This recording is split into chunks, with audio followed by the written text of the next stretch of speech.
औज़ुबिल्लाहि मिनश्शैतानिर्रजीम बिस्मिल्लाहिर्रहमानिर्रहीम अल्हम्दुलिल्लाहि रब्बिल आलमीन। शुरू अल्लाह के पाक नाम से जो मालिक खालिक रहमान रहीम करीम, कायनात में वाहदहू ला शरीक है, उसका कोई सानी नहीं है। हज़ारों करोड़ों लामतनाही दुरूद व सलाम अल्लाह के प्यारे नबी के नाम। बालगल उला बिकमालिही काशफत दुजा बिजमालिही हसनत जमीउ खिसालिही सल्लु अलैहि व आलिही बादस खुदा बुजुर्ग तो ही किस्सा मुख्तसर। जेंटलमैन, टुडे अगेन मैं आपके सामने एक नए लेक्चर 19 के साथ हाजिर हूँ। Doctor Tahir Nawaz. Before as usual हम अपना लेक्चर शुरू करें, और हम शुरू में एक एज पर फॉर्मेट में आपसे एक अच्छा मैसेज शेयर किया करता हूँ। तो मैसेजेस आज का as shown on slide. When you get give, when you learn teach, basically it's a message of goodness. कि आप पंजाबी में कहते हैं, एक बुजुर्ग ने किसी से पूछा कि ये हम लोगों को क्यों पैसे देते हैं, तो उसने कहा जी दिते में से दे रहे हैं ना, जो अल्लाह ताला ने हमें इनायत की हैं बहुत सारी नेमतें। हम हमारा ज़रा ज़रा, हमारे जिस्म का रूं रूं, बाल बाल, हमारे आंख का हर आंसू, हमारी ज़हन की हर सोच, हमारे दिल का हर राज मेरे रब्बे कायनात का शुक्रगुजार है। मैं मर भी जाऊं और मेरे रेत में हजारों कतरे भी बांध जाएं, तो एक एक कतरा, एक एक जर्रा, एक एक रेत का जो छोटा जर्रा है, छोटे से छोटा जर्रा भी मेरे जिस्म का बांध जाए, तो वो भी मेरे रब्बे ज़ुल जलाल की हमदो सना बयान करे, तब भी हम उसकी नेमतों का शुक्र अदा नहीं कर सकते। तो उसकी नेमतों का शुक्र अदा करने का एक तरीका ये है कि आप अल्लाह की मखलूक की हेल्प करते हैं। कि जब आपकी हेल्प सिर्फ मॉनेटरी नहीं होती, हेल्प सोच की हेल्प है, हेल्प मोराइल की हेल्प है, हेल्प हिम्मत बंधाने की हेल्प है, हेल्प की स्ट्रेस में हो तो उसकी तरफ हाथ बढ़ाने की हेल्प है, कोई मायूसियों में गिर गया हो तो उसकी तरफ उसको मोटिवेट करने की हेल्प है, कोई होपलेसनेस का शिकार हो गया हो तो उसको हेल्प देने की जरूरत है, कोई समझे कि टनल क्लोज हो गई है तो उसको कहने की जरूरत है नहीं यार, there is a God, there is Allah almighty जो वहदहू ला शरीक है, और मायूसी इस्लाम में हराम है। तो हेल्प जो है, जो मैं आपसे शेयर करना चाहता हूँ, हेल्प के सारे डोमेन्स को, सारे फॉर्मेट्स को, सारे सेगमेंट्स को हमें ज़हन में रखना है। चाहे वो मॉरल हेल्प हो, चाहे वो मोटिवेशनल हेल्प हो, चाहे वो बॉडी लैंग्वेज की हेल्प हो, चाहे वो ज़ाती सिचुएशन में हेल्प हो, प्लीज़ इंसानियत की हेल्प करें, लोगों की हेल्प करें। स्ट्रेसेस बहुत हैं, वाकई स्ट्रेसेस बहुत हैं, लेकिन हज़ारों ख्वाहिशें कि हर ख्वाहिश पे दम निकले, बहुत निकले, लेकिन मेरे दिल के अरमान फिर भी कम निकले। स्ट्रेसेस तो बढ़ी हुई है, ये पूरी कायनात स्ट्रेसों से भरी हुई है। ह्यूमन पे स्ट्रेसेस हैं, घर की स्ट्रेस, फैमिली की स्ट्रेस, रहने की स्ट्रेस, बिलों की स्ट्रेस, फाइनेंस की स्ट्रेस, किचन की स्ट्रेस, रिश्तेदारों की stress. There are thousands of stresses, but I would just share with you all कि ये स्ट्रेसेस अगर अल्लाह पाक की तरफ से या अल्लाह पाक के इस माशरे में आपको मिल रही हैं, तो वो बेशक दिलों का सुकून खुदा की याद में है। तो आप जब किसी बंदे को स्ट्रेस में देखते हैं, instead of putting him more in stress by virtue of our talk, by virtue our language, by virtue of our response, हमें ये चाहिए कि हम उस स्ट्रेस के लम्हात में उसको ठंडक का एहसास दिलाएं, सोर्स ऑफ कंफर्ट बन जाए, आसानियां दें, मोटिवेशन की बात करें। मरीज के बाद ये नहीं जाके फर्ज किया हम इयादत के लिए जाते हैं तो उसको कहना शुरू कर दें, ओहो ये तो बहुत बुरी मर्ज है, ये क्या हो गया आपको, कैसे आप तो कमजोर हो गए। नो, अल्लाह के नबी की सुन्नत ये नहीं है। सुन्नत ये है मरीज के पास बैठ के प्यार से उसको उसका हौसला बढ़ाएं, उसकी हिम्मत बढ़ाएं कि अल्लाह ताला सब कुछ बेहतर करेगा। और वाकई जो मुसलमान पे परेशानी कांटा चुभता है, कोई चीज आती है, तो हर एक अजर बहुत ज्यादा अल्लाह पाक ने लिखा हुआ है। और उसकी अच्छी मोटिवेट करने वाली बातें करें और जिससे उसको हिम्मत बने। तो ये जो सेइंग है इन सीक्वल है, इट्स सिंबॉलिक, कि अगर आपने फर्ज किया आपके पास अल्लाह ने जो भी चीज दी हुई है लोगों में बांटना तक शुरू कर दें, अल्लाह ताला उसमें और बरकत खैरात डाल देंगे। और ये एक शुक्र अदा करने का भी तरीका है, चाहे जिस तरह भी हो, चाहे फाइनेंशियल हो, चाहे इल्म की हो, चाहे मोटिवेशन कोई भी हो।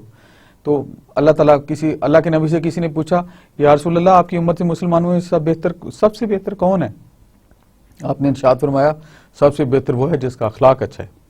सो अखलाक के लिहाज से, मैनर्स के लिहाज से, we should be distributing good thing to people और in a good manner, not that कि हम उसको इस तरह लें कि हम अपने ऊपर लोड दें और लोगों को डीमोटिवेट करके नेगेटिविटी के साथ। सो ये स्लाइड भी उसी सीक्वल में है। व्हेन यू गेट, जब अल्लाह ने आपको दिया है, give it to people, share with people. And when you learn, जब आपने कुछ पढ़ लिया तो टीच इट टू अदर्स, कोशिश करें लोगों को मैसेज कन्वे हो गुडनेस का, आसानी का, इल्म का, so that they get more and more stronger.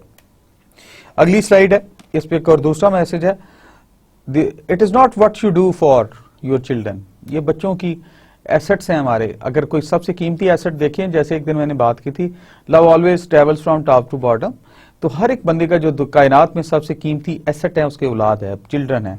तो it is said it is not what you do for your children but what you have taught them to do for themselves. उनको अच्छी skills दें, उनको अच्छे manners दें, उनको अच्छा इंसान बनाएं, उनकी अखलाकियात पे तवज्जो दें, उनको कहें बेटा जो भी बड़ा है उसको अंकल जी करके बात करें। अखलाक से कोई दौलत नहीं जाती, अखलाक से अल्लाह इज्जत ही देते हैं। एक जगह मैं एक हदीस भी पढ़ रहा था अल्लाह के प्यारे नबी की, आपने इरशाद फरमाया अगर आजी से किसी का कुछ चला जाए तो क़यामत के दिन मुझसे ले लेना। यानी आजी के इतने बेनिफिट्स दिए हैं, मैनर्स के इतने बेनिफिट्स आपने गिनवाए कि लामहदूद बेनिफिट। आपने कहा अगर आजी इख्तियार करने से किसी का कोई नुकसान हो जाए तो क़यामत के दिन मुझसे ले लेना। इसका मीनिंग देयर बाय कि आजी में बरकत और खैर ही खैर है। एक और जगह हदीस शरीफ है कि अल्लाह ताला ने उस पे, मैं हम आपसे मफहूम सिर्फ शेयर करता हूँ कि अल्लाह ताला ने उस पे जहन्नम की आग हराम कर दी, जो नरम सोच, नरम गो, नरम मिजाज और लोगों को कर्टसी के साथ डील करने वाला इंसान। So we read this whatever is written on slide. It is not what you do for your children. It is not what you do for children, but what you have taught them to do for themselves. आपकी असल asset ये है कि आपने उनको skills, teaching, इल्म क्या दिया है लाइफ जिंदगी गुजारने के लिए। That will make them successful human beings. वो एक अच्छे इंसान बनेंगे, बावकार इंसान बनेंगे, बैलेंस्ड इंसान बनेंगे। The one who is source of comfort to humanity, the one who knows manners, the one who respects elders, the one जिसके दिल में खौफ खुदा हो। वो मुझे आपसे बात करते हुए बड़ा अच्छा शेर याद आ रहा है बहादुर शाह जफर का। जफर आदमी उसको न जानिएगा चाहे हो जितना भी साहिबे फहमो ज़का, जिसे ऐश में याद खुदा ना रही, जिसे तैश में खौफ खुदा ना रहा। तो आप बैलेंस, इस्लाम ने तो बैलेंस और माना रवि पे बहुत ज्यादा जोर दिया। तो let's have more balance in life and more accuracy in life and we put more on to our youngsters, specially चाहे वो छोटे बहन भाई हैं आपके, चाहे बच्चे हैं, उनको हम एक अच्छा ह्यूमन बीइंग, अच्छे मुआशरा दें, अच्छे इंसान के तौर पर दें, ताकि वो स्किल्स उनमें आ जाएं, बेहतरी की, कर्टसी की, मैनर्स की, और वो एक अच्छा रिजल्ट दें, उनकी प्रोडक्टिविटी इन्हांस हो जाए, उनकी लाइफ में क्वालिटी आ जाए, उनके रिलेशनशिप्स में क्वालिटी आ जाए, और अल्लाह ताला उनके हर काम में खैर और बरकत डाल दे। तो मैं अल्लाह से दुआ गूं, अल्लाह ताला मुझे और आपको, हमारे सारे प्यारों को, हमारे माँ बाप को, हमारे प्यार करने वालों को अब स्वयं अपनी ज़ात के किसी का मोहताज ना करे, और हमें ह्यूमन बीइंग्स के लिए, मुसलमानों के लिए, इंसानों के लिए खैर का बना दे, हमें सोर्स ऑफ कंफर्ट बना दे, आसानियाँ देने वाला बना दे, और कोशिश करें कि हम एक पॉजिटिविटी का सिग्नल लेके, गुडनेस का सिग्नल लेके लाइफ में आगे बढ़ें। Okay, with this gentlemen we start our lecture 19 of productivity and quality management का lecture 19 शुरू करते हैं इंशाल्लाह। और before we proceed with the lecture 19, पिछला जो lecture था हमारा lecture 18, उसकी summary या salients as per format मैं आपसे शेयर करूंगा, ताकि दोबारा आप recapitulate कर लें और salients आपके इल्म में हो, and we can move towards the right line, और हमारा thinking process जो है एक pitch पे आ जाए और हम उसकी comprehension बेहतर हो जाए अगले lecture। सबसे पहले लास्ट टाइम हमने पढ़ा quality management paradigms. Quality management paradigms पे बड़ी तफसीलन बात हुई थी, और क्वालिटी मैनेजमेंट पैराडाइम्स की जब बात हुई तो उसमें हमने जो क्वालिटी के डिफरेंट इरा से उन पे डिटेल में बात हुई कि जी कैरेक्टरिस्टिक्स क्या थे। इंस्पेक्शन इरा जो 18th सेंचुरी का 1800 ईयर्स का था वो क्या हुआ। स्टैटिस्टिकल कंट्रोल जो है, जिसको उर्फ आम में SQC भी कहा जाता है, 1930 ऑनवर्ड जो डेवलप हुआ उसमें क्या था। फिर क्वालिटी एश्योरेंस का कॉन्सेप्ट 1950s में आया, उसमें क्या कुछ हुआ। और उसके बाद स्ट्रेटेजिक टोटल क्वालिटी मैनेजमेंट जो 1980s में कॉन्सेप्ट आया, उसमें कौन सी चीज कैसे किस तरह एवेलुएट हुई, किस तरह इवॉल्व हुई क्वालिटी TQM जो है उसका। फॉर एग्जाम्पल अक्सीम लेफ्ट पे जो कॉलम है उसमें डिफरेंट कैरेक्टरिस्टिक्स हैं, जैसे प्राइमरी कंसर्न के स्टेज पे क्या था, जैसे डिटेक्शन था इनिशियली, फिर कंट्रोल की तरफ शिफ्ट हुआ, फिर कोऑर्डिनेशन पे आया, और आखिर में ये स्ट्रेटेजिक इम्पैक्ट पे आ गया। इतना इवॉल्व होता रहा। उसके बाद व्यू ऑफ क्वालिटी लोगों ने कैसे इनिशियली ली, it was a problem to be solve, फिर a problem to be solve, फिर अश्योरेंस के दौर में ये आ गया problem to be solve but one that is attacked proactively, proactive approach आ गई प्रॉब्लम सॉल्विंग में। और फिर 80s में ये और डेवलप हुआ और उसमें आ गया अ कॉम्पिटिटिव अपॉर्चुनिटी, एक कॉम्पिटिटिव अपॉर्चुनिटी बन गई। एम्फसिस क्या रहा शुरू चारों पैराडाइम्स में पहले इरा में एम्फेसिस था प्रोडक्ट यूनिफॉर्मिटी पे एम्फेसिस था, फिर product uniformity with reduced inspection पे आ गया एम्फेसिस। जब क्वालिटी एश्योरेंस का इरा आया तो उसमें the entire production chain from design to market and the contribution of all functional groups specially designers to preventive quality failures, हर एक फंक्शनल ग्रुप्स जो हैं उसका हिस्सा बन गए। और जब ये स्ट्रेटेजिक टोटल क्वालिटी मैनेजमेंट पे आए तो the market and the consumer needs पे फोकस हो गए, कस्टमर रिक्वायरमेंट हो गई, कस्टमर सेटिस्फैक्शन मैनेजमेंट की तरफ तो जो लोगों की ज्यादा हो गई, कस्टमर को प्रायोरिटी 1 मिल गई। उसमें मेथड में इनिशियली जब इंस्पेक्शन का इरा था तो उसमें ये गेजिंग एंड मेजरमेंट्स थी, बाद में ये स्टैटिस्टिकल टूल एंड टेक्निक्स पे आ गई, एसक्यूसी मैंने शेयर किया जैसे, फिर उसके बाद प्रोग्राम्स और सिस्टम में आ गया क्वालिटी एश्योरेंस, और उसके बाद strategic planning, goal setting and mobilising the organisation पे जोर आ गया कि इसको कैसे लेके हमने चलना है। रोल ऑफ क्वालिटी प्रोफेशनल जो है इनिशियली ये इंस्पेक्शन, सॉर्टिंग, काउंटिंग और ग्रेडिंग पे था, फिर ये ट्रबल शूटिंग और एप्लीकेशन ऑफ स्टैटिस्टिकल मेथड्स पे आ गया, फिर quality measurement, quality planning and programme design पे आ गया, और फिर goal setting, education, training and consultative work with other departments and programme design पे आ गया स्ट्रेटेजिक लेवल पे। Who has the responsibility for the quality, ये बहुत ही इंपॉर्टेंट कैरेक्टरिस्टिक्स था या पैरामीटर था जो शुरू में इवॉल्व करने की जरूरत थी। शुरू में तो ये इंस्पेक्शन डिपार्टमेंट कहलाता था जब इनिशियली ये कंसीव हुआ आइडिया, फिर उसके बाद ये मैन्युफैक्चरिंग एंड इंजीनियरिंग डिपार्टमेंट के तौर पे जाने लगा। उसके बाद all department although top management is only peripherally involved in designing, planning and executing quality policies. Everyone in the organization with top management exercising stronger leadership. Latest ये आ गया जो मैं आपसे शेयर कर रहा हूँ कि from top to bottom हर बंदा इन्वॉल्व हो गया and that quality became the baby of everyone. उसके बाद आ गया orientation and approach, it inspects and quality आ गई, फिर control in quality आ गई, फिर builds in quality आ गई, उसके बाद managers in quality का concept आया, evolve हुआ latest, ताकि managers has to play a role in the quality, ये कंसेप्ट आ गया। इसके बाद हमने शेयर किया था the philosophies of the quality, quality की फिलॉसफीज क्या थी। सबसे पहले डेमिंग आए, W Edward Deming received a PhD in physics and trained as a statistician, ये स्टैटिस्टिशियन थे, पीएचडी फिजिक्स थे, was trained as a statistician and worked for the Western Electric during his pioneering era of statistical control development 20s and 30s में इन्होंने job शुरू किया जब SQC concept बन रहा था अभी। After world War II help Japan implement it's statistical quality, ये जापानीज की इन्होंने बहुत ज्यादा हेल्प की एसक्यूसी टेक्निक की इम्प्लीमेंटेशन में। फिर credited with having the greatest influence on quality management, ये ही is one of the senior quality guru of the TQM, quality management के गुरु हैं। फिर quality philosophy focused on reducing uncertainty and variability, इन्होंने इनकी जो क्वालिटी फिलॉसफी इन्होंने जो दी, इन्होंने कहा कि सबसे पहले उसमें अनसर्टेनिटी रिड्यूस कर दें, एलिमेंट ऑफ क्रेडिबिलिटी लाएं, अनसर्टेनिटी को आउट कर दें।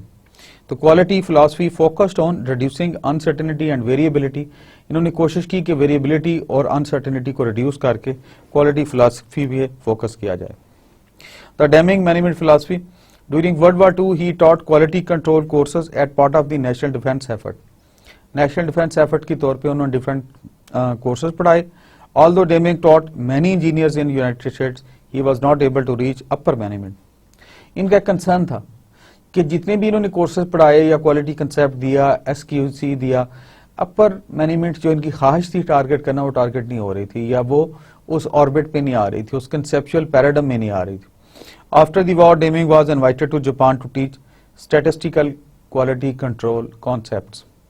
Then he was requested by the Japanese to come to Japan from USA कि SQC हमें पढ़ाएं, क्योंकि जापानीज जो हैं quality conscious post world War II इरा में बहुत ज्यादा हो गए थे।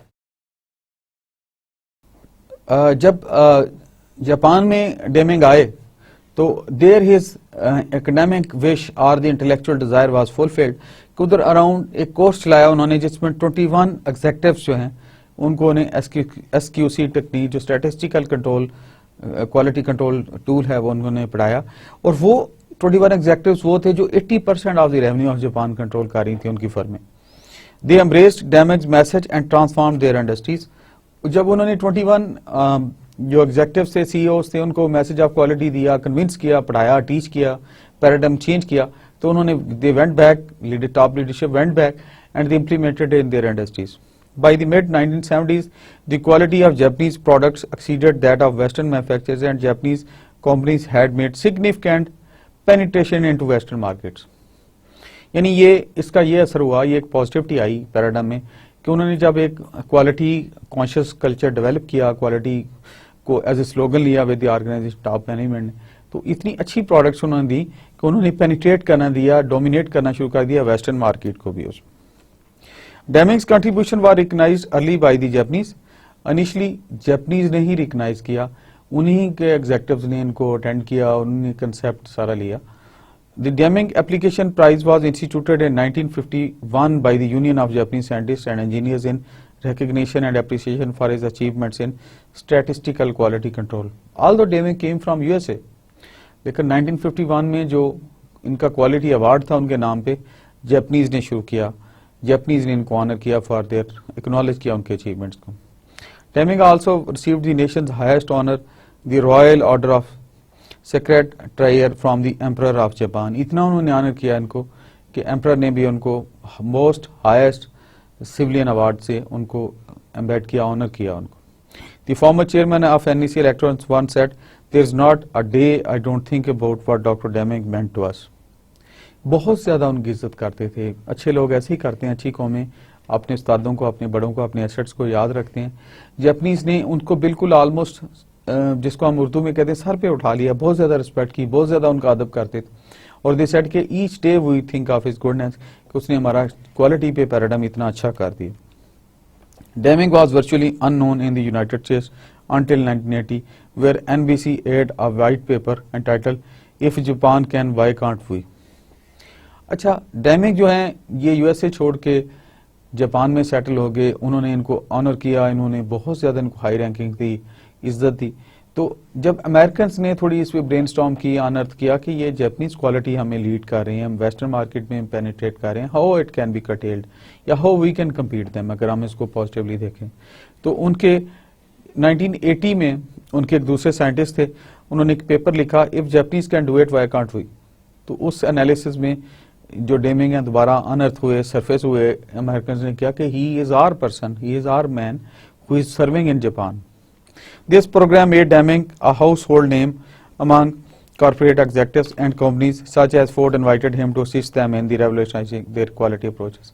फिर Americans ने Ford कंपनी वगैरह ने उनको दोबारा towards USA इनवाइट किया. Deming worked with passion until his death in December 1903 at the age of 93, knowing he had little time left to make difference in his home country.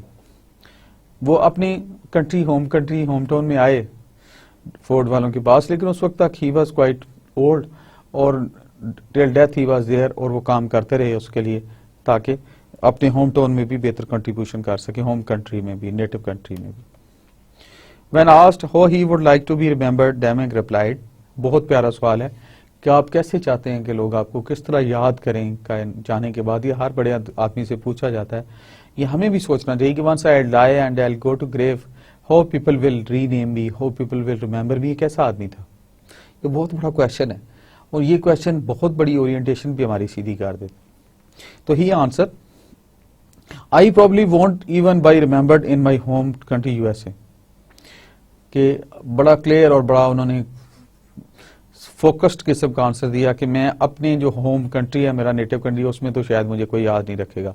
Then after a long pause he added, well maybe as someone who spent his life trying to keep America from committing suicide. यानी उनका मकसद था कि उन्होंने मेरे मुल्क वाले उस तरह मुझे याद नहीं रखेंगे, मुझे एक्नॉलेज नहीं करेंगे जिस तरह जापानीज ने किया. Unlike other management gurus and consultants, Deming never defined or described quality precisely. Precisely कोई उन्होंने वन लाइनर क्वालिटी का अकेडेमिया के तौर पे नहीं दिया, लेकिन उन्होंने ये जरूर कहा कि अगर ये क्वालिटी अडॉप्ट नहीं करेंगे, अच्छे पाथ पे नहीं आएंगे, तो दिल कमिट सुसाइड. और मुझे अपने मुल्क में जो मैं कंट्रीब्यूशन देना चाहता हूँ, इससे एक और एम भी निकला है, एक और भी साइड इफेक्ट्स निकलते हैं कि जी I am not hungry to the acknowledgements, I just want to contribute my share. तो उन्होंने इसको बड़ा रियलाइज किया और उन्होंने कहा कि मेरे मुल्क को सही रास्ते पे चलना चाहिए. In his last book he stated, a product or a service possesses quality if it helps somebody and enjoys a good and sustainable market. Right जी, इन्होंने भी प्रिसाइजली वन लाइनर को क्वालिटी पे डिफाइन नहीं किया, लेकिन in his last book, one of the book जो उन्होंने डिफाइन की क्वालिटी को, तो उन्होंने बड़ा अच्छी बात की, again focusing on somewhat on customer satisfaction, कि helps somebody and enjoys a good and sustainable market. Good और सस्टेनेबल मार्केट कोई प्रोडक्ट तभी एंजॉय करती है जब यूजर उससे सेटिस्फाइड होता है। Supply chain, supply and demand का इशू है ना, तो अगर यूजर सेटिस्फाइड नहीं है, उसका कॉन्फिडेंस रिस्टोर नहीं हो रहा, प्रोडक्ट नहीं चल रही, तो सस्टेन नहीं करेगी वो मार्केट। Deming की philosophy is based on improving products and services by reducing uncertainty and variability in the design and manufacturing process। दो चीजों को टारगेट किया जी उन्होंने, अनसर्टिनिटी, जो प्रोडक्ट में अनसर्टिनिटी होती है, उसकी क्वालिटी की, उसकी बैकअप सपोर्ट की, उसकी प्राइस की, उसकी कास्ट की, उसको रिड्यूस किया, और दूसरा वेरिएशन जो आती है, वेरिएबिलिटी बहुत ज्यादा आ जाती है, उसको भी उन्होंने कहा इसको पे चेक रखें। ये दो मेन पिलर्स थे उनके। In Deming's view, variation is the chief culprit of poor quality. बार बार चीजों में वेरिएशन आए तो चीज प्रोडक्ट की वो क्वालिटी नहीं रहती। उन्होंने कहा ये दिस इज चीफ कल्प्रेट, इस कल्प्रेट को हमने मारने हैं, एड्रेस करना है in mechanical assembly, specially manufacturing sector में। For example, variation from specification for part dimensions lead to inconsistent performance and premature wear and failure. जब वेरिएशन होगी, कन्फर्मेंस टू दी स्टैंडर्ड्स नहीं होगी, बार बार वेरिएशंस उसके स्टैंडर्ड्स में आएगी, स्पेक्स में आएगी, स्पेशली मैन्युफैक्चरिंग सेक्टर में, तो प्रोडक्ट जो है प्रॉब्लम्स क्रिएट करेगी। जब प्रॉब्लम्स क्रिएट करेगी तो प्रोडक्ट की रेपो खराब होगी, रिलायबिलिटी, ऑथेंटिसिटी और जो कंज्यूमर सेटिस्फेक्शन है, क्लाइंट्स ट्रस्ट है कस्टमर का, वो डैमेज होगा। तो उसने कहा ये बड़ा कल्प्रेट है, इससे आप बचें और इस पर खास चेक रखें जो वेरिएशन है। Right, will cover the Deming's chain reaction. Deming का चेन रिएक्शन का कॉन्सेप्ट क्या था जो उन्होंने विजुलाइज किया, कंसीव किया। उन्होंने कहा जी इम्प्रूव क्वालिटी, क्वालिटी को इम्प्रूव करें। Cost decrease because of less rework and mistakes. जब आप क्वालिटी इम्प्रूव करेंगे तो रीवर्क की वजह से और मिस्टेक्स की वजह से कास्ट खुद ही कम होगी। जो बार बार आपको क्वालिटी इंप्रूव करने के लिए स्टेप्स और प्रोसीजर्स करने पड़ते हैं, उससे आपकी जान छूटेगी। फिर जब आपकी मिस्टेक्स कम होगी, रीवर्क कम होगा, तो फिर प्रोडक्टिविटी इन्हांस होगी। ऑब्वियसली प्रोडक्टिविटी इन्हांस होगी तो फिर capture market with better quality and lower price. जब आपकी प्रोडक्टिविटी बेहतर बढ़ेगी, क्वालिटी भी ठीक होगी, तो people will be quality conscious, आपकी प्रोडक्ट को इंप्रूवमेंट देगी, उसको प्रेफर दिया जाएगा। जब आपकी प्रोडक्टिविटी ज्यादा है तो इसका मतलब कास्ट लोअर है, तो कम्पिटिटिव एडवांटेज भी आपको हासिल होगा। और एंड पे stay in business and provide more jobs. जब आपकी प्रॉफिटेबिलिटी ज्यादा है, प्रोडक्ट बेस ज्यादा हो गया, इन्हांस प्रोडक्टिविटी है, तो आप ज्यादा यूनिट्स लगाएंगे, ज्यादा इस प्रिंसिपल के तहत काम करेंगे, बेस बड़ा होगा, जोन एंटरप्राइज बढ़ेंगे, तो फिर जॉब्स क्रिएशन भी ज्यादा होगी and overall it will contribute better in the national exchequer. So जो Deming's का चेन रिएक्शन है, it's based on positivity and goodness and quality conscious approach है कि इसको एक ही दफा करें और अच्छा करें। Likewise, inconsistencies in service frustrate customers and damage firm's image. To achieve reduced variation, he advocates a never-ending cycle of product design. कि एक ऐसा साइकिल बनाई जो never ending cycle of products, manufacture, test and sales and followed by the market service, the redesign and so forth. Basically concept ये है इस पूरे point में कि आप कस्टमर को ज़हन में रखते हुए बार बार डिजाइन करके इसको क्वालिटी वाइज, उसकी backup support wise, age wise customer friendly बना दें। Deming has summarized his philosophy in what he calls a system of performed knowledge, यानी रीवर्क का, नॉलेज का ट्रबल फ्री सिस्टम जो है, बार बार सर्वे करके, ओपिनियन लेके, डिजाइन मॉडिफिकेशन से एक परफॉर्म नॉलेज के तौर पे वो इस पैकेज को लेता है जो क्वालिटी फोकस्ड है और क्वालिटी TQM की तरफ, टोटल क्वालिटी मैनेजमेंट की तरफ, एक अच्छे पैराडाइम की तरफ ये कंट्रीब्यूट करता है। The system of profound knowledge जो उसने Deming ने शेयर किया, अभी हम उस पर बात करेंगे। Deming पैदा हुए थे 1900 में, you all must be knowing, और 1993 में he died at the age of 93 years. It would be better if everyone would work together as a system with the aim for everybody to win. Win-win का believer थे ये कि organisation की पूरी respect तभी हो सकती है, starting from CEO till the sanitary level, lowest rank, everybody works for the quality. ये इनका जो सिस्टम फॉर परफॉर्म नॉलेज था, उसमें इनके तीन मेजर की पॉइंट्स थे। It is appreciation for a system, के सिस्टम को अप्रिशिएट किया जाना चाहिए, सिस्टम की पॉजिटिविटी पे जोर दिया जाना चाहिए। सेकंड वाज अंडरस्टैंडिंग वेरिएशंस, के वेरिएशन के कंसेप्ट को अंडरस्टैंड करना चाहिए कि वेरिएशन है क्या, और third was the theory of knowledge, के नॉलेज की थ्योरी या नॉलेज की जो सेंस है, एक्चुअल सेंस, उसको प्रो क्वालिटी होना चाहिए और ऑर्गेनाइजेशन पूरी को उसको डाइजेस्ट करना चाहिए for the long run. And last is the psychology, उसकी साइकोलॉजी को समझना चाहिए कि ये किस तरफ जा रही है और साइकोलॉजिकली ये क्या अचीव करना चाहते हैं। Appreciation of for a system, ये पहला पॉइंट था। System should be defined, system defined क्या होना चाहिए?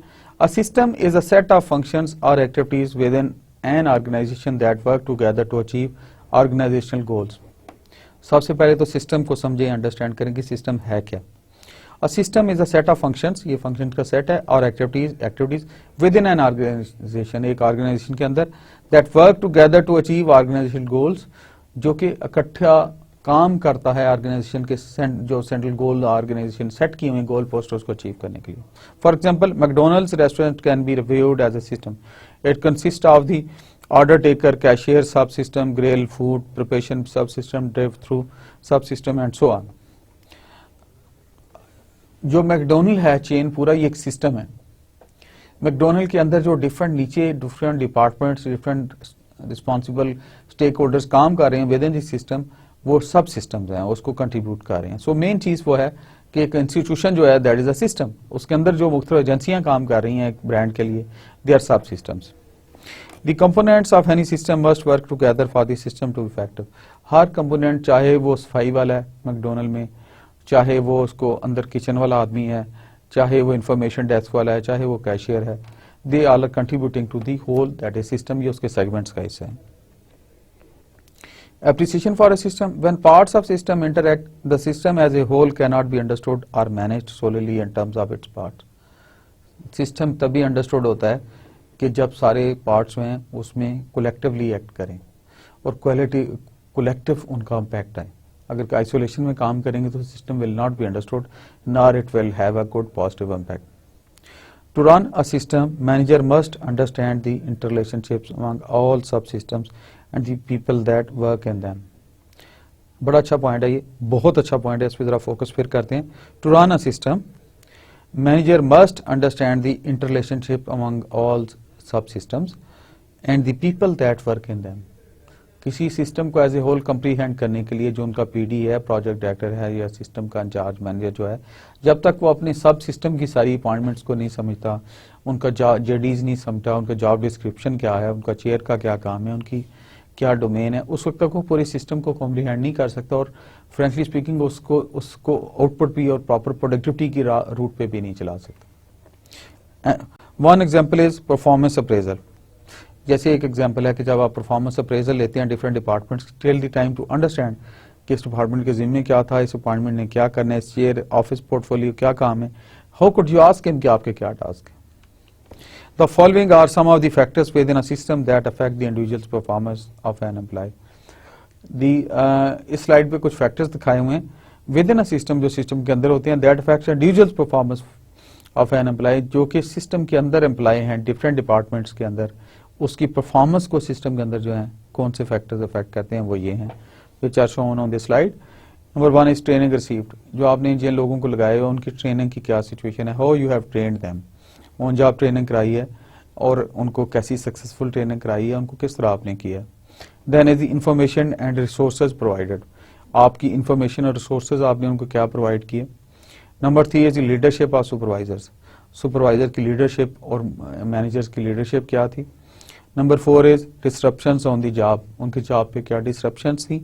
Number five is the management policies and practices, management की क्या पॉलिसीज और प्रैक्टिसेस थी। सो एम्प्लॉइज की जो लेवल ऑफ रिस्पॉन्स है, लेवल ऑफ कंट्रीब्यूशन है, लेवल ऑफ इंटरेक्शन है, is playing his role in the system, productive role मैं कहूँगा, इन फैक्टर्स पे डिपेंड करता है कि उसको आपने क्या ट्रेनिंग दी, उसको रिसोर्सेज क्या दिए और लीडरशिप कैसी थी सुपरवाइजर और इसकी आपके मैनेजर्स की, और डिस्ट्रप्शंस जो उसके जब वो once he was standing on his chair या ऑफिस, तो उसको डिस्ट्रप्शंस कितनी हैं, आपने किस तरह उसको लुक आफ्टर किया।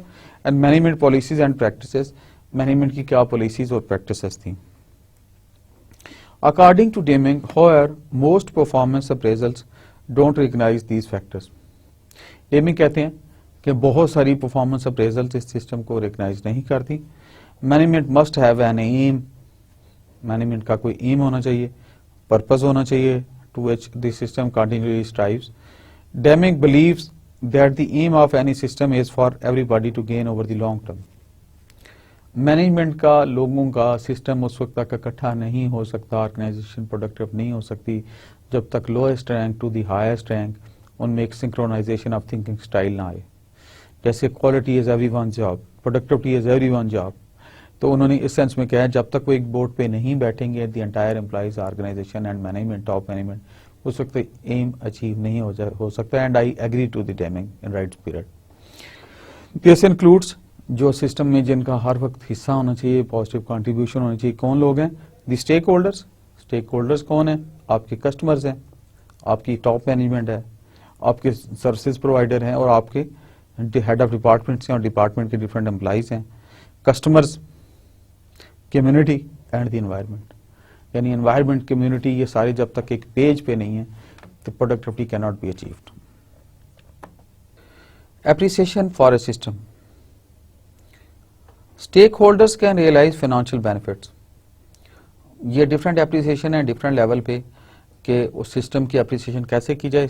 जो स्टेक होल्डर्स हैं कैन रियलाइज फाइनेंशियल बेनिफिट्स, उनको फाइनेंशियल बेनिफिट्स मिलेंगे, जैसे ओनर है, टॉप मैनेजमेंट है। Employees can have opportunities for training and education.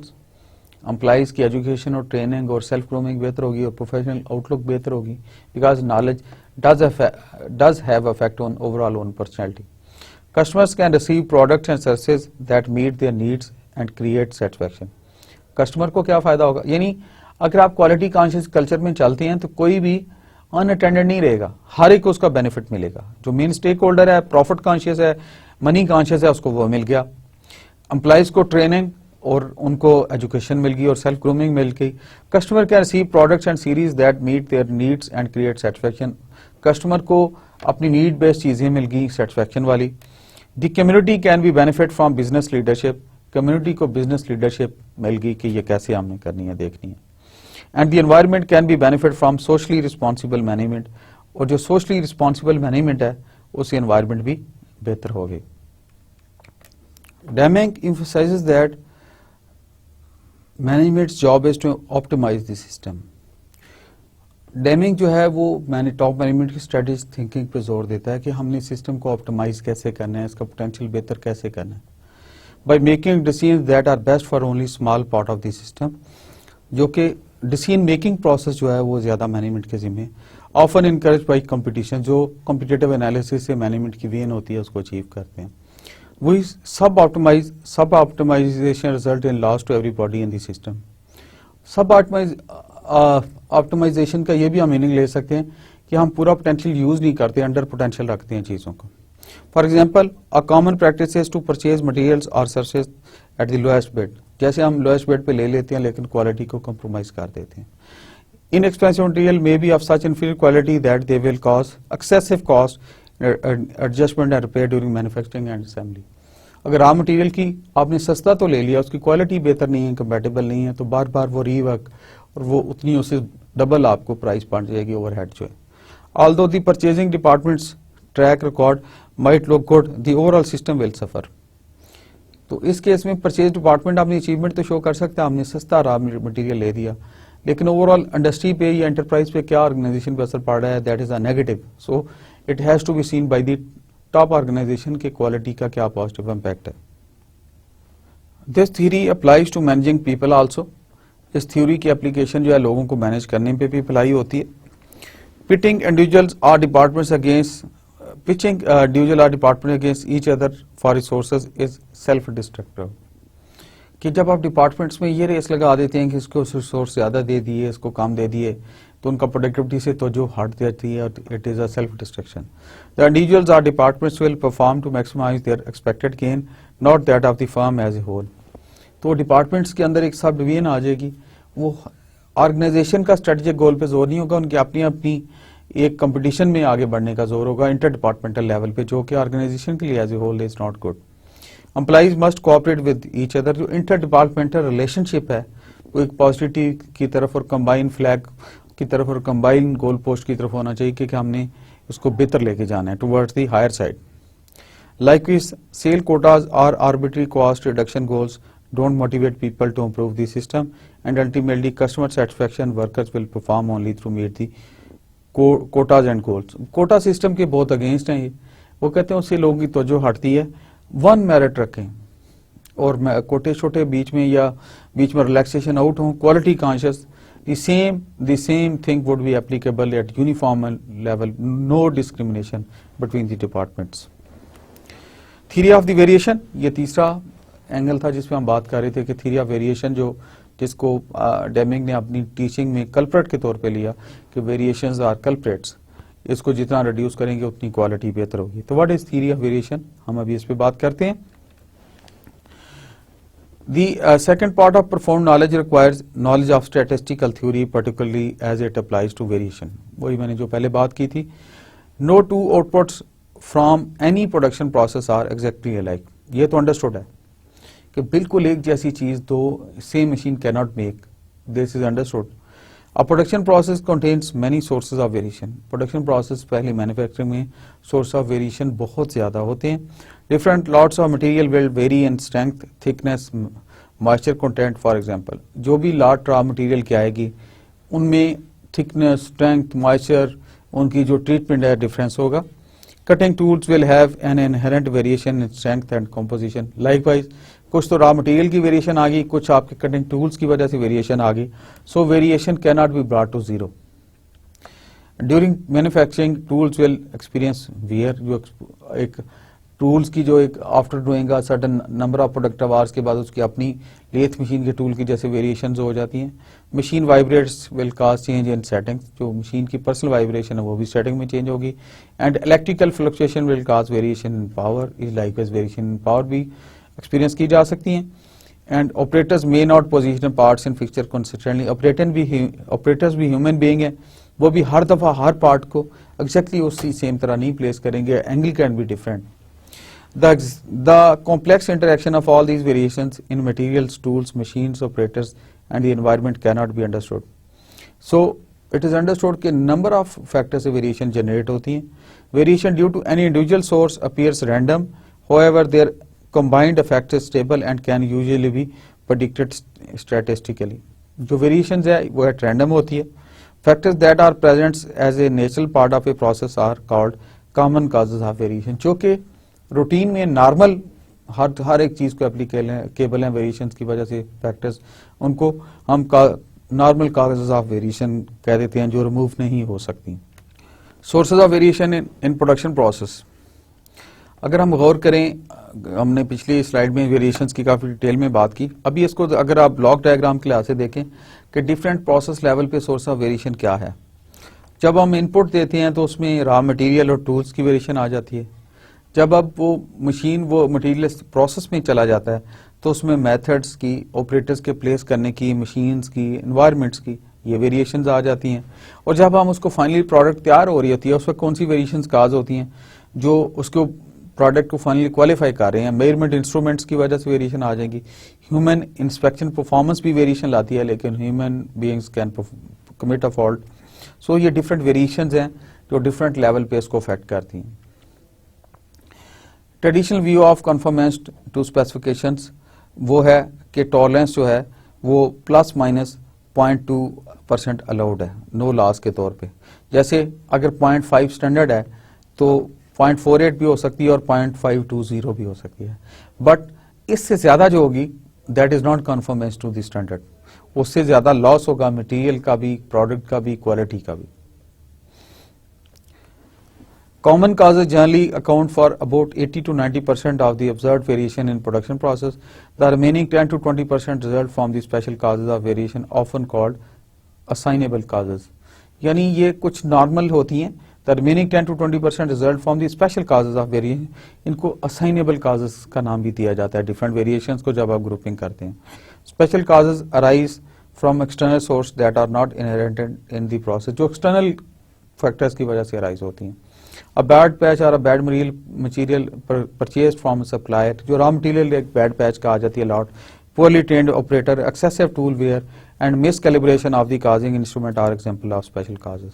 Special causes result in unnatural variation that disrupt the random pattern of the causes. ये वो आ जाती हैं. Hence they are generally easy to detect using statistical method से इनको control भी किया जा सकता है स्पेशल काजेस को, और ये लॉट की वजह से होती हैं, टूल की वजह से होती हैं, ऑपरेटर की वजह से होती हैं.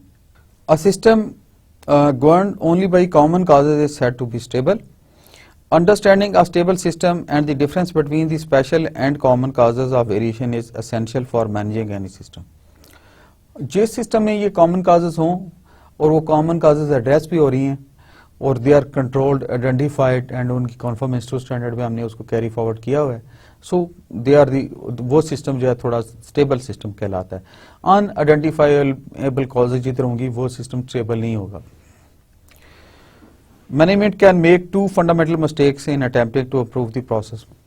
जब मैनेजमेंट अपना प्रोसेस को इम्प्रूव करने का जोर लगा रही होती है तो दो फंडामेंटल मिस्टेक्स वो बनाती हैं. नंबर एक, to treat a special cause, any fault, complaint, mistake, breakdown, accident and shortage when it actually came from common causes. कई दफा वो कॉमन काज जो होती है उसको स्पेशल काज में ले आती है management. Secondly, to attribute to common causes any fault, complaint, mistake, none, accident, shortage when it is actually came from a special cause. Basically ये कंसेप्ट कहना चाहते हैं थ्योरी ऑफ वेरिएशन में कि बाज दफा मैनेजमेंट की परसेप्शन टू आइडेंटिफाई अ काज गलत हो जाती है. कॉमन काज को स्पेशल काज समझ लेते हैं और स्पेशल काज को कॉमन काज के साथ मिक्सअप कर लेते हैं. सो उसका पूरे सोल्यूशन पे भी असरात पड़ते हैं, प्रोडक्टिविटी पे असरात पड़ते हैं, उसकी क्वालिटी इम्प्लीमेंटेशन पे असरात पड़ते हैं.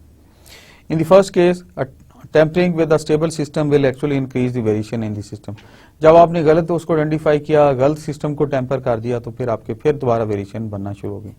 In the second case, we can miss opportunity to eliminate unwanted variation by assuming that it is not controllable. कि वो उस असम्पशन भी हमारी करेक्ट नहीं होती, इस वजह से भी प्रॉब्लम्स आ जाती. Changing a system on the basis of special cause can damage the system and add cost. यानी स्पेशल काज जब आप ग्रेड कर देते हैं, उसको रैंक कर देते हैं तो पूरा सिस्टम चेंज होता है और फिर उससे कास्ट भी इफेक्ट होती है और ओवरऑल सिस्टम की परफॉर्मेंस भी इफेक्ट होती है. Variation should be minimised. Variation कम से कम होनी चाहिए. The producer and consumer both benefit from reduced variation. जितनी वेरिएशन कम होगी उतनी प्रोडक्ट बेहतर होगी. Producer benefits by having, producer जो प्रोडक्ट बना रहा है वेरिएशन कम होगी तो उसको क्या बेनिफिट होगा? Less need for inspection, inspection उतनी कम करनी पड़ेगी.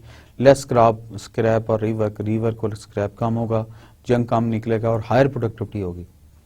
The consumer is sure that all products have similar quality characteristics. Consumer को एक कॉन्फिडेंस आ जाता है कि I am getting a product, quality product. Important when the consumer is another firm using large quantity of the product, its own manufacturing or service operation. Variations increase the cost of doing business. जितनी variation ज्यादा होंगी business जो है या उनका overall cost बढ़ेगी. The only way to reduce variation due to common cause is to change the technology of the process. अगर आप वेरिएशन बहुत ज्यादा आ रही है तो टेक्नोलॉजी को चेंज करें, उससे भी कॉस्ट रिड्यूस होगी. द मशीन्स, द पीपल, यानी मशीन को अपडेट करें, लोग अच्छे ट्रेंड हों, मटेरियल्स बेहतर हों, मेथड्स और मेजरमेंट सिस्टम भी साथ बेहतर हों. The process is under the control of management, not the production operators. जो प्रोसेस होता है ये टॉप मैनेजमेंट कंट्रोल करती होती है, ऑपरेटर नहीं करते. ऑपरेटर को तो जो मशीन आपने दे दी, जो आपने उनको गाइडलाइन दे दी, उस पर वो ऑपरेट करेंगे. Pressuring operators to perform at higher quality level may not be possible and may be counterproductive. जब आपने एक लिमिट तक मशीन की उसको अपग्रेड नहीं किया, टूल्स को रिप्लेस नहीं किया, तो जो ऑपरेटर्स हैं वो एक लेवल तक प्रोडक्टिविटी इनहांस कर सकते हैं, उससे ऊपर नहीं. Variation due to special causes can be identified through the use of control charts which shall be introduced later. जो कंट्रोल चार्ट्स हैं उससे भी वेरिएशन को पकड़ा जा सकता है और अल्टीमेटली प्रोडक्टिविटी इनहांस की जा सकती है. Theory of knowledge. The third part of profound knowledge is the theory of knowledge, a branch of philosophy. Theory of knowledge की बात हो रही है. A branch of philosophy and management concerned with the nature and scope of knowledge. Knowledge की nature क्या होगी, scope क्या होगा, its presuppositions and basis, इसके बेसिस क्या हैं, and the general reliability of claims to knowledge, किस knowledge का जो क्लेम करते हैं उसकी जनरल रिलायबिलिटी क्या है. Deming emphasizes that there is no knowledge without theory and that experience alone doesn't establish a theory. Deming कहते हैं कि सिर्फ एक्सपीरियंस से थ्योरियां एस्टैब्लिश नहीं होती, एक फिलॉसफी और management knowledge, matchable compatible knowledge के साथ जो है फिलॉसफी एस्टैब्लिश की जाती है. देन थ्योरी ऑफ नॉलेज पे भी बात करेंगे. The copy an example of success with understanding it with the aid of theory and lead to disaster. Experience only describes, it cannot be tested or validated. And experience जो है Deming कह रहे हैं ये एक अच्छा फैक्टर है, it's a positive factor, लेकिन ये वैलिडेट या टेस्ट नहीं हो सकता. Theory establish a cause and effect relationship. जब भी थ्योरी की बात हम करते हैं वो काज और इफेक्ट रिलेशनशिप को डेवलप करती है. That can be used for prediction based on profile cause and relationship profile analysis. आप प्रेडिक्शन भी दे सकते हैं. Theory leads to questioning. इसी बेस पे डेमिंग कह रहे हैं कि सिर्फ एक्सपीरियंस को ना देखें, नॉलेज को भी देखें, एकेडमिया को भी देखें. Theory leads to questioning and can be tested and validated. It explains why. एक थ्योरी है, आपने एक अपना हाइपोथेसिस दिया, आपने उसका सर्वे किया, आपने उसको कंफर्म किया, तो उसके बेसिस पे वैलिडेट होगी कि ये व्हाई, ये क्यों हुआ है. Many consultant methods that have sustained success are grounded in theory. कई दफा एक्सपीरियंस बताता है ये ठीक है, लेकिन जब थ्योरी से उनको पिच किया तो वो नहीं हो सके. Managers have responsibility to learn and apply theory. Managers पे ये दोनों रिस्पॉन्सिबिलिटी हैं कि उनके पास थ्योरी लर्न भी करें, नॉलेज भी होना चाहिए, थ्योरी ऑफ नॉलेज होनी चाहिए और एक्सपीरियंस भी होना चाहिए. अगला फैक्टर है हमारा साइकोलॉजी. कि साइकोलॉजी क्या है?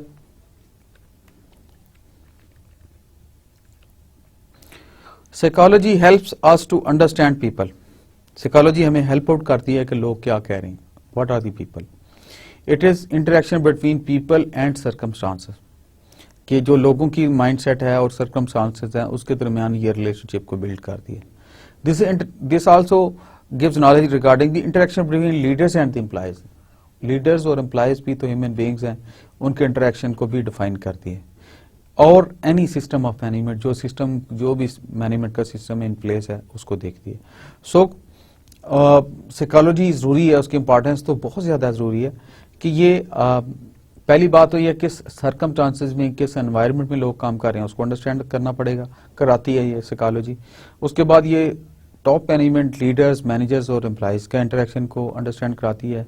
किस टाइप का आदमी है, कैसे बिहेवियर है, इसका प्रोफाइल क्या है, वर्क प्रोफाइल कैसे है, all the things are coming. और फिर सिस्टम ऑफ मैनेजमेंट को भी टारगेट करती है कि सिस्टम ऑफ मैनेजमेंट क्या है. People differ from one and other. Definitely इंसान इंसानों से मुख्तलिफ होते हैं. A leader must be aware of these differences. जब तक लीडर को पता नहीं होगा कि कौन बंदा किस तरह का है, प्रॉपर साइकोलॉजी प्रोफाइल नहीं उसके पास होगा, हो he can command the people, हो he can lead the people and use them to optimise the everybody's abilities and inclination. और लोगों की साइकोलॉजिकली एबिलिटीज और इंक्लिनेशन के लिहाज से लीडर चूज करता है, देखता है और असेस करता है. Many managers operate under the supposition that all people are alike and treat them as interchangeable components of a process. बहुत सारे मैनेजर्स जो हैं वो समझते हैं कि all people are alike and they treat them as interchangeable component of a process. एक process के कंपोनेंट के तौर पर डील करते हैं. However, people learn in different ways and at different speeds and perform at different levels. तो ये manager के लिए जरूरी है साइकोलॉजी लोगों की पढ़े. ज्यादातर इस अजम्पशन भी होते हैं कि सारे लोग अलाइक हैं, उनकी चीजों को कॉम्प्रीहेंड करना, रिएक्ट करना, अंडरस्टैंड करना लेवल एक होता है. No, everybody is different. उसकी इमोशनल मैनेजमेंट डिफरेंट है, उसकी रिस्पॉन्स डिफरेंट है, उसके एक्शंस, रिएक्शंस, लाइकिंग, डिसलाइकिंग हर इंसान के अपने अपने हैं. वो सांस लेता जीता जाता इंसान है.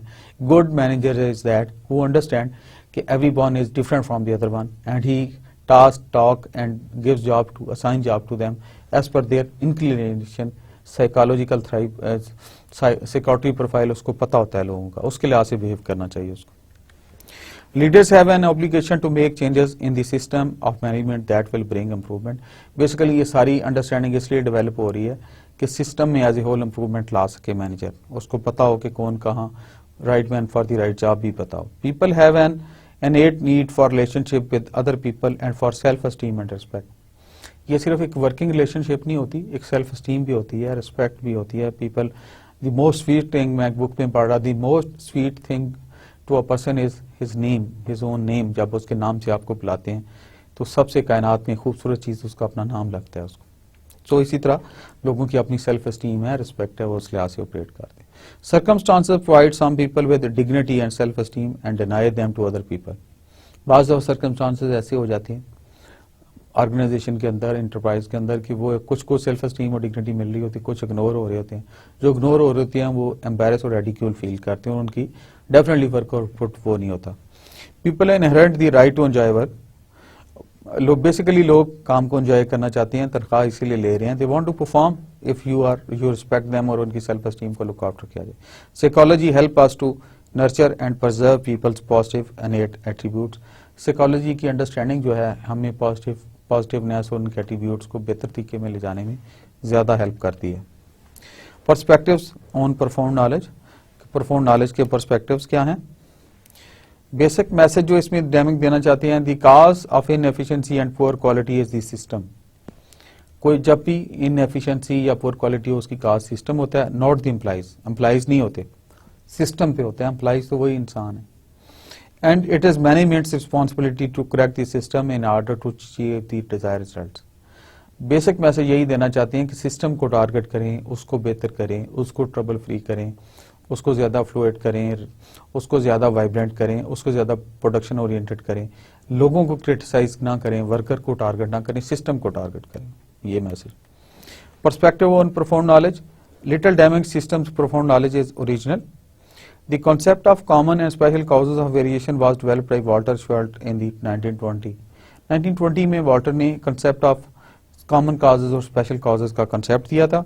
Behaviour theories to which Deming subscribes were developed in 1960s। जो बिहेवियर थ्योरी डेमिंग ने बीच में कंट्रीब्यूट की वो 1960 में थी। 1920 में से पहले जो काजेज, जो बेसिक काजेज और स्पेसिफिक काजेज पे हमने काफी लंबी बात की, वो 1920 में आ गया। System theory was refined by management scientist from 1950 through the 1970।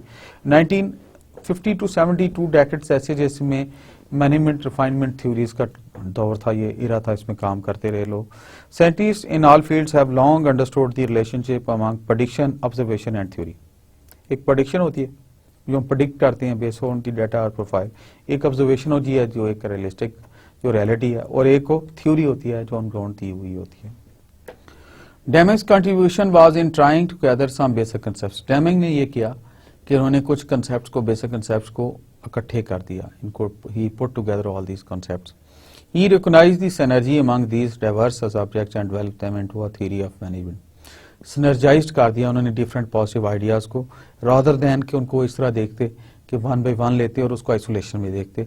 That was good work done by the good person management Guru Deming, कि उन्होंने सारी जो डिफरेंट आइसोलेशन में इस पे इन्हांसमेंट ऑफ प्रोडक्टिविटी की तरफ काम हुआ था, जैसे स्पेक्स का काम था, जैसे डिफरेंट डिपार्टमेंट्स का काम था, उस एसक्यूसी का काम था, उन्होंने सबको सिनर्जाइज किया और उसको वन पॉइंट एजेंडा की तरफ किया कि how to enhance the productivity या टीक्यूएम कैसे अप्लाई करें हम पॉजिटिवली, और चेन जैसे उस चेन में डाल दिया जो चेन मैंने शुरू में बताया, आपको एक स्लाइड पे दिखाया था डेमिंग का chain. He recognised the synergy among these diverse subjects and developed them into a theory of management. एक थ्योरी के तौर पे पेश किया उन्होंने, which is known as theory of management. Peter Schwartz, a noted consultant, makes some salient observation about the failure to understand the components of performed knowledge. ये Peter Schwartz ने भी इस पे कमेंट किया। Why don't understand system? When people don't understand system, उसको क्या reason है, system लोगों को समझ क्यों नहीं आ रहा होता? They see events as individual incident rather than result many interactions and interdependency forces. ये बहुत इंपॉर्टेंट पॉइंट है कि एक बेसिक मैसेज आया था कि हमने लोगों को टारगेट नहीं करना, सिस्टम को टारगेट करना है, इंप्रूव करना है। तो अभी बहुत अच्छा एनालिसिस कमेंट्स आ रहे हैं इस पे कि when people don't understand system, जब लोगों को सिस्टम समझ ना आए तो क्या होता है। दे सी इवेंट एज इंडिविजुअल्स इंसिडेंट, वो इवेंट्स को, बड़े इवेंट्स को इंडिविजुअल का इंसिडेंट देखते हैं, rather than the net result of many interactions and depending force. वो एक इंडिविजुअल इंसिडेंट कह के इसको इग्नोर करते हैं, रादर देन कि वो देखें कि इस पे कितनी फोर्सेस, कितने इवेंट्स और किस तरह ये चला है। They don't understand how an intervention in one part of an organization can cause havoc to the other part of another time, कि अगर एक इवेंट एक जगह हुआ है तो दे डोंट सी कि इसकी इम्प्लीकेशन बाकी डिपार्टमेंट्स में अगर ये रिपीट हो तो कैसे हो सकती है। They blame individuals for problems even when those individuals have little or no ability to control the events around them. यानी ब्लेम गेम शुरू हो जाती है इंडिविजुअल्स को, और उन इंडिविजुअल्स को जिनका कंट्रोल नहीं होता उन इवेंट्स पे। पिछली स्लाइड पे हमने बात की थी कि when people don't understand systems. अभी ये स्लाइड पे हम बात करेंगे when people don't understand variations, जब लोग वेरिएशन समझ नहीं आ रही होती, क्या रीजंस होती हैं उसकी। डोंट सी ट्रेंड्स, ट्रेंड को नहीं देखते, दे सी ट्रेंड्स एक डिफरेंट तरीके से देखते हैं ट्रेंड्स को जहां नहीं हो रहे होते। They don't know when expectations are realistic, कि वेरिएशन आने की वजह के एक्सपेक्टेशंस रियलिस्टिक का रियलिटी बेस्ड एनालिसिस नहीं होता उनका। They don't understand past performance, so they can't predict future performance, past performance को इन व्यू नहीं रखते, प्रोफाइल नहीं रखते। They don't know the difference between prediction, forecasting and guess work. ये बहुत इंपॉर्टेंट है। प्रेडिक्ट करना क्या है, that is based on data और प्रोफाइल। फोरकास्ट करना होता है कि उसको इन एडवांस फोरकास्ट करना, प्लान करना कि ये क्या है, और गेस वर्क होता है कि हाइपोथेटिकली आप कह देते हैं। तो इसका डिफरेंस ही मैनेजमेंट को नहीं पता होता। सो वेरिएशन एग्जिस्ट, वेरिएशन जो है ये अकर होना शुरू हो जाती है। अगला पॉइंट है when people don't understand variation, इसी में ही चल रहा है। They give others credit or blame when those people are simply either lucky or unlucky.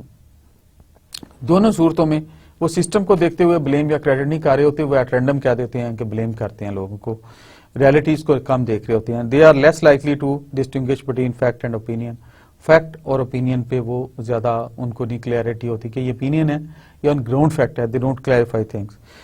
This usually occurs because people tend to attribute everything to human efforts, heroic fratility, error, deliberate sabotage or no matter what the system cause। ये इसलिए होता है कि वो हर चीज individuals को target करना उन्होंने शुरू कर दिया। शुरू में हमने बात की थी टारगेट सिस्टम नॉट इंडिविजुअल्स, तो ये वेरिएशंस इसलिए ज्यादा होनी शुरू हो जाती हैं कि हर बात को इंडिविजुअल को ब्लेम करना शुरू कर जाते हैं, इंडिविजुअल बेस्ड हो जाती हैं रादर देन इशू बेस्ड हो या सिस्टम बेस्ड हो। When people don't understand psychology, they don't understand motivation, why people do they do। यानी मोटिवेशन का एलिमेंट उनमें कम होता है क्योंकि साइकोलॉजी अंडरस्टैंड नहीं उन्होंने की हुई। They resort to carrots and stick, concept of carrot and stick पे आ जाते हैं। Other forms to introduce motivation, they have no positive effect and impair the relationship between the motivator and the one being motivated. वो relationship एक अच्छा bondage motivation के लिए employ या मोटिवेटर के लिए दोनों के दरमियान वो एस्टेब्लिश नहीं होता। They don't understand the process of change and the resistance to it. Change management का प्रोसेस जो होता है, चेंज मैनेजमेंट का इश्यूज जो होते हैं इंडिविजुअल के बिहेवियर को चूंकि अंडरस्टैंड नहीं कर रहे होते, लिहाजा वो इस प्रोसेस को भी गौर से नहीं देख रहे होते। They revert to coercive and paternalistic approach when dealing with people, वो थोड़ी सख्त अप्रोच में फिक्स माइंड के साथ पैराडाइम के साथ लोगों को डील करते हैं रादर देन फैक्ट्स को सामने रखें।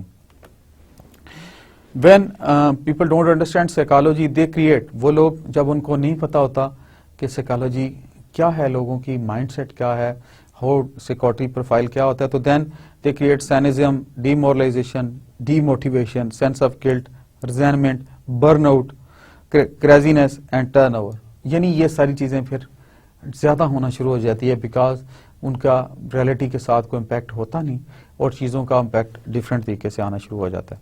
When people don't understand the theory of knowledge, जब थ्योरी ऑफ नॉलेज नहीं लोगों को पता होता फिर क्या होता है।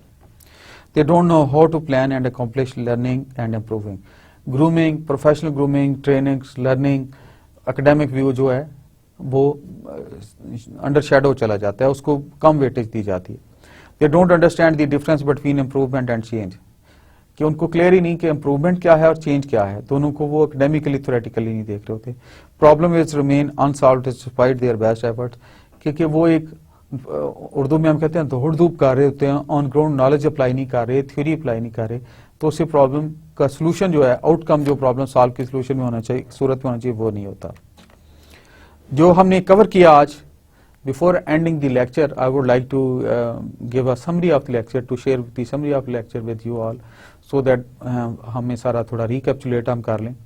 सबसे पहले हमने बात की दी क्वालिटी मैनेजमेंट फिलॉसफीज पे बात की। क्वालिटी मैनेजमेंट फिलॉसफीज क्या हैं, क्या किस किस इरा में क्या थी, क्या डेवलपमेंट्स हुई, किस तरह लोगों का पैराडाइम चेंज हुआ, किस कंसेप्ट से किस कंसेप्ट की तरफ लोग रिवर्ट हुए और किस तरह ये लेके चले।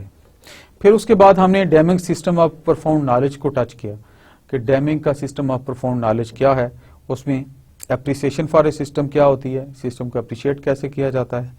फिर अंडरस्टैंडिंग वेरिएशंस की बात की हमने कि वेरिएशन दो तरह की होती हैं, स्पेसिफिक होती हैं, कॉमन होती हैं। फिर हमने ये भी कहा कि अगर इन दोनों को मैनेजमेंट मिक्स कर दे तो बड़ा हैवक क्रिएट होता है। Management has to be trained, knowledgeable and experienced to understand के स्पेसिफिक वेरिएशंस कौन सी हैं और दूसरी कॉमन वेरिएशंस कौन सी हैं। सार डेमिंग ने यह भी कहा कि जो सबसे बड़ी कल्प्रेट जो क्वालिटी के अगेंस्ट बहुत बड़ा एनिमी है, इवल है क्वालिटी की, वो है वेरिएशंस। सो वेरिएशंस को जिसने काम कर लिया, एड्रेस कर लिया, उसकी क्वालिटी बेहतर हो जाएगी। फिर उसके बाद हमने बात की थ्योरी ऑफ नॉलेज पे कि थ्योरी ऑफ नॉलेज क्या है, नॉलेज किस तरह अचीव करता है। इसमें वन लाइनर दिया डेमिंग ने कि एक्सपीरियंस जितना मर्जी हो, it is nothing without proper theory और नॉलेज। वैलिडेशन जो है उसकी थ्योरी के थ्रू होती है। Although experience is good thing, इसको डिस्करेज नहीं कर रहे वो, लेकिन वो कह रहे हैं there has to be while taking a decision for the enterprise organization. Theory of knowledge को और एक्सपीरियंस को इसका मिक्स ब्लेंड होना चाहिए, इनको इकट्ठे होना चाहिए, तब राइट डिसीजन आएगा। फिर साइकोलॉजी की बात आई, फिर साइकोलॉजी की बहुत इंपॉर्टेंस है टॉप मैनेजमेंट के लिए, उसकी बड़ी ज़रूरत है। दे नीड टू नो कि कैसा बंदा है, हो इज परफॉर्मिंग, हो इज सपोज टू परफॉर्म, उसका आउटपुट कैसा होगा, उसका बिहेवियर कैसा होगा, उसकी इमोशनल मैनेजमेंट कैसी है, उसकी वर्कलोड कैसा है, ग्राउंड फ्लोर पे वो कैसा परफॉर्म करता है, हॉरिजॉन्टल कम्युनिकेशन कैसी है, वर्टिकल कम्युनिकेशन कैसी है। So good management, top management need to have proper psychological profile understanding, और तभी वो बेहतर तरीके से लोगों से काम ले सकेंगे। Because everyone can not be trained with the same tool, there are variations. Perspectives on perform knowledge, फिर इसके पर्सपेक्टिव परफॉर्म नॉलेज पे इसके क्या क्या पर्सपेक्टिव हैं, किस तरीके से हम चीज़ों को इम्प्रूव कर सकते हैं। थ्योरीज ऑफ परफॉर्म नॉलेज फिर हमने देखी। नॉलेज फॉर लीडरशिप ट्रांसफॉर्मेशन की बात हुई कि लीडरशिप ट्रांसफॉर्म होते हैं नॉलेज से। एप्रिसिएशन फॉर ए सिस्टम हुई, a network of interdependent components that work together to try to accomplish the aim of system. Without aim there is no system. अगर aim ही नहीं है तो सिस्टम नहीं है।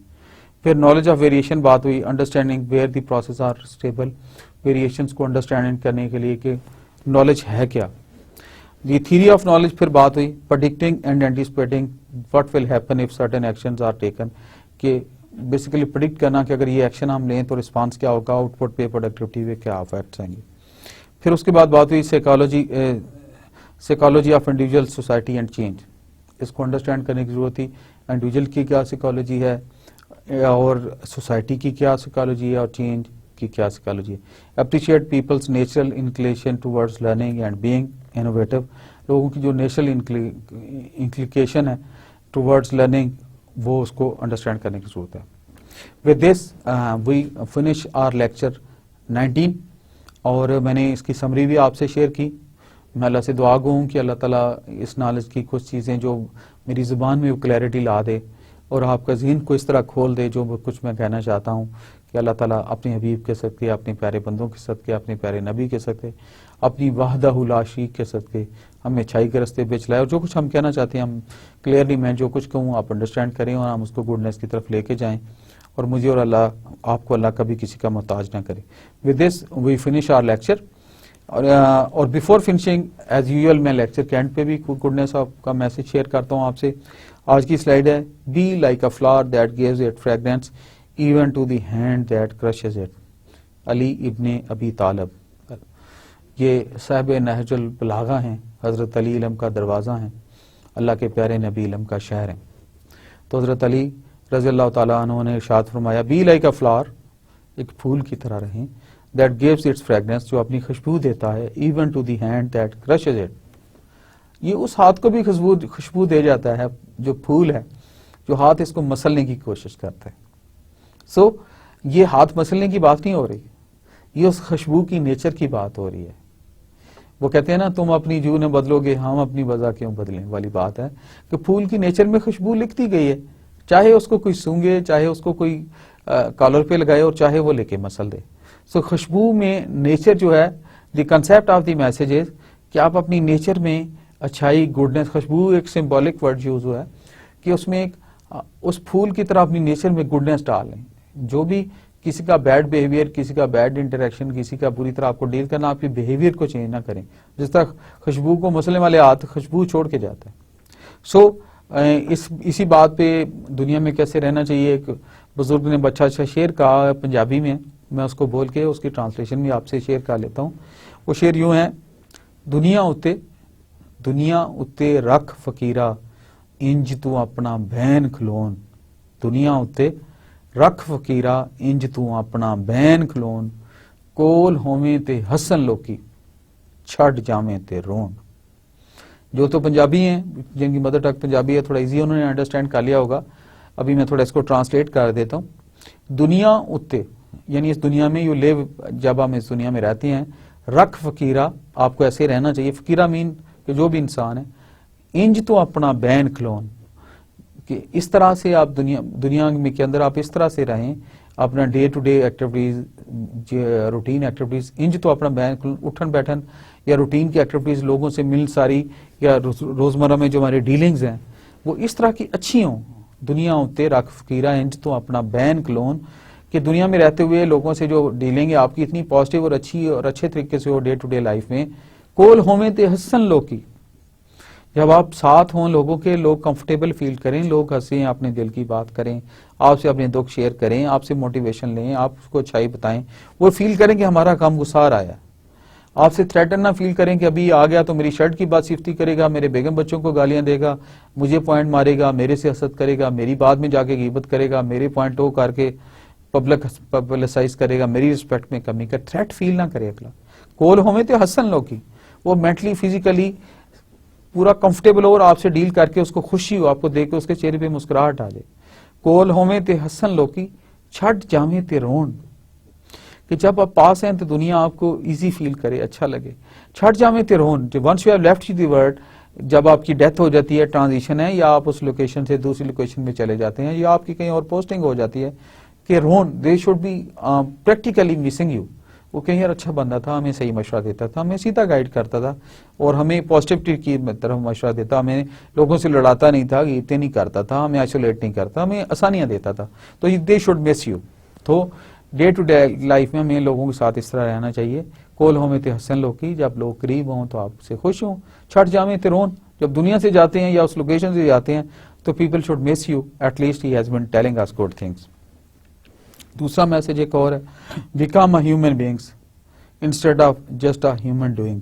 यस, ये भी रिचर्ड रोहर की बड़ी अच्छी स्लाइड, ये कोटेशन में लिखी है, आपसे शेयर की है, कि ह्यूमन बीइंग बने instead of just human doings, कि इंसान की तरह नजर ना आए, जैसे हम इंसान नजर आ रहे हैं, अंदर से हमें चेंज आए, सेल्फ चेंज आए, जिस पे मैं अक्सर बात करता हूँ कि it's a journey of self improvement से, सेल्फ प्रोडक्टिविटी से, community productivity, home productivity, family productivity, इन सारी चीज़ों पे हम जोर करें और हमें नजर आए।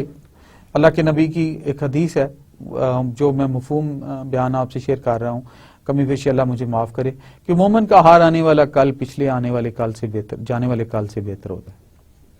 कि कब्र की दीवारों तक मैं और आप स्टूडेंट हैं, हम स्टूडेंट हैं, मैनर्स के स्टूडेंट हैं, दीन के स्टूडेंट हैं, कंफर्ट के।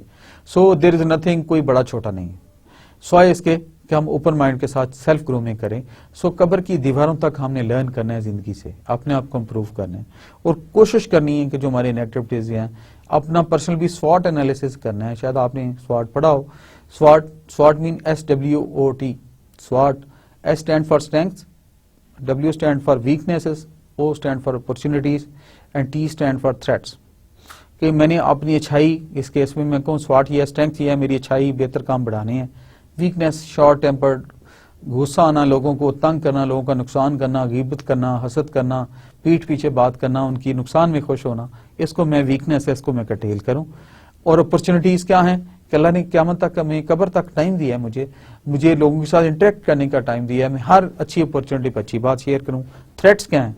मेरा थ्रेट ईवल है, मेरा थ्रेट शैतान है, और शैतान को कब्र की वजह से अल्लाह ने रद्देदार का बारगाह इज़्ज़ती से निकाल दिया, उसको क़यामत तक अजाब मिलेगा, क़यामत के बाद भी अजाब मिलता रहेगा, वो बदनाम हुआ। तो शैतान ने कहा अल्लाह को कि मैं तेरे बंदों को अपने रास्ते पे बहकाऊंगा। ये जो हमें लोगों से लड़ाइयाँ हैं, हमें हसद का एलिमेंट है, हमें नेगेटिविटी का एलिमेंट है, it is done by the evil and that is शैतान। तो मेरा थ्रेट शैतान है, मैं उससे फाइट करूँ, नेगेटिविटी से, ईवल से फाइट करूँ, अपने अंदर नेगेटिविटी को रिड्यूस करूँ। So that is there, become a human being instead of just a human doing.